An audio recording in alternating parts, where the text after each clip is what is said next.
Hi dudes, நான் doctor Suresh Sitharaman கோயம்புத்தூர்ல பேசிட்டு இருக்கேன்.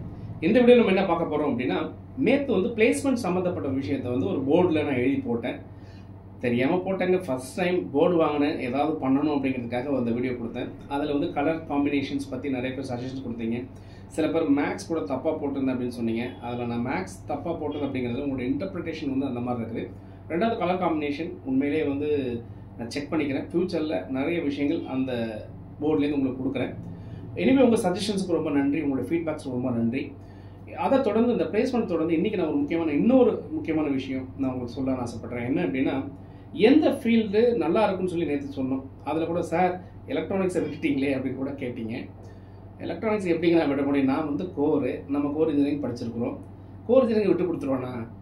100% எலக்ட்ரானிக்ஸ்க்கு சூப்பரான ஜாப் இருக்குது. ஏன்னா நம்ம இந்தியா வந்து இப்போ செமிகண்டக்டர் கேரிடாராக மாறப்போகுதுங்க.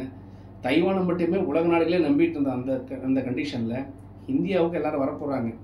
அப்போது சிப் மேனுஃபேக்சரில் இந்தியா வந்து ஒரு மிகப்பெரிய ஒரு என்ட்ரி கொடுக்க போகுது. டெஃபினட்டாக electronics and communication engineering, VLSI designs, 5G communications, electrical electronics engineering, இதுக்குமே சூப்பரான ஜாப் இருக்குங்க. ஓகே, இது ஒரு பக்கம் இருக்கட்டும். இன்ஜினியரிங்கில் இதெல்லாம் இருக்குது. இதை விட இன்னொரு விஷயம் ஹிட் அடிக்க போகுது. அது என்னன்னு தெரியுமா?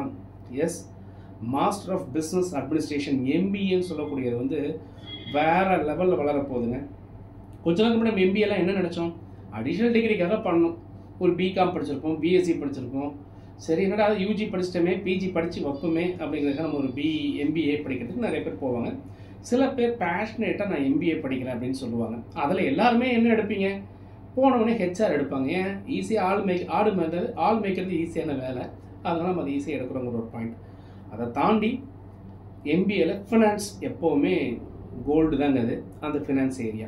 ஸோ அந்த மாதிரி புதுசாக MBAல நிறைய ட்ரெண்ட் இருக்குது. அது இப்போ digital marketing trend, foreign accounts maintenance மாதிரி, foreign intelligence maintenance, artificial intelligence in MBA, இந்த மாதிரி நிறைய விஷயங்கள் உள்ளே வந்துருச்சுங்க. இப்போது இன்னொரு ஹாட் கேக் என்ன தெரியுங்களா? MBA நிறைய வேணும். அதாவது MBA முடித்தவங்க நிறைய வேணும்.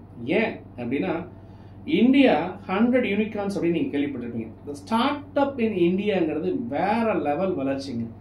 இன்னைக்கு இருக்கக்கூடிய பெரிய பெரிய கம்பெனியை விட இன்னைக்கு ஸ்டார்ட் அப்ஸ் வந்து அதிகபட்ச டேர்ன் ஓவர் எடுத்துகிட்டு இருக்கிறாங்க.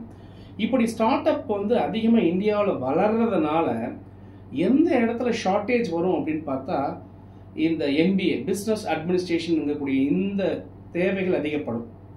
அது மெயினாக நீங்கள் சொல்கிற மாதிரி இல்லை, நம்ம எல்லாரும் விருப்பப்படுற மாதிரி மேனேஜ்மெண்ட், அதாவது ஹியூமன் மேனேஜ்மெண்ட் சொல்லக்கூடிய MBAல இருக்கக்கூடிய HR அதிகபட்சமான ஒரு தாக்கத்தை ஏற்படுத்த போகுது.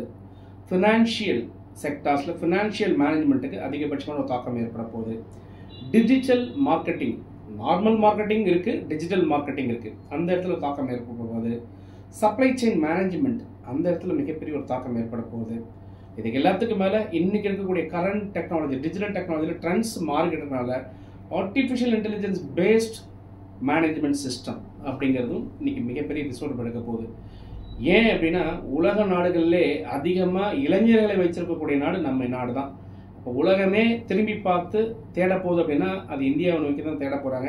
ஸோ அதிகபட்ச ஜாப் ஆப்பர்ச்சுனிட்டி இருக்கக்கூடிய அந்த MBA டிபார்ட்மெண்ட் வேணுமா அப்படின்னா கட்டாயம் படிக்கலாம். அது எங்கே படிக்கணும்? அதுதான் அடுத்த கொஸ்டின். நிறைய மஷ்ரூம்ஸ் இன்னைக்கு இருக்குது, MBAன்னு சொல்லிட்டு. இதில் எந்த இடத்துல MBA படித்தா நான் சூப்பர் ஹிட் அடிக்கலாம்? There are some institute like symbiosis institute மாதிரி, IIM மாதிரிலாம் இருக்குது. அங்கே போகணுன்னா நிறைய எக்ஸாம் எழுதணும். CAT எக்ஸாமினேஷன் நீங்கள் எடுக்கணும், இந்த மாதிரி மேட் எக்ஸாமினேஷன் எடுக்கணும். PhD போனீங்கன்னா அவங்களோட என்ட்ரன்ஸ் வைப்பாங்க, அந்த மாதிரி எடுக்கணும். சரி, ஓகே, இதெல்லாம் ஹிட் பண்ணி நம்ம போயிட்டோம்னா நம்ம லைஃப் செட்டில்டுன்னே எடுத்துக்கலாம். பட் இங்கெல்லாம் போக முடியல, அடுத்து நம்ம என்ன பண்ணுறது இல்லையா? அந்த மாதிரி டவுட் இருக்கா? Sir, the best MBA institution சொல்லுங்கள் சார். 9500680004 நம்பருக்கு கால் பண்ணுங்கள். அதர்வைஸ் நம்ம ஆஃபீஸுக்கு நேரில் வாங்க. த பெஸ்ட் MBA இன்ஸ்டிடியூட்ஸ் கண்டிப்பாக நீங்கள் படித்து முடிச்சுட்டு வெளில வரும்போது சூப்பர் ஹிட்டாக நீங்கள் வெளியில் போகிறதுக்கு பர்ஃபெக்டான கைடன்ஸ் நம்ம கொடுக்க முடியும். தொடர்ந்து பேச மனிதர்கள் உங்களுடன் சுரேஷ், இணையத்திலும் உங்கள் இதயத்திலும். நன்றி.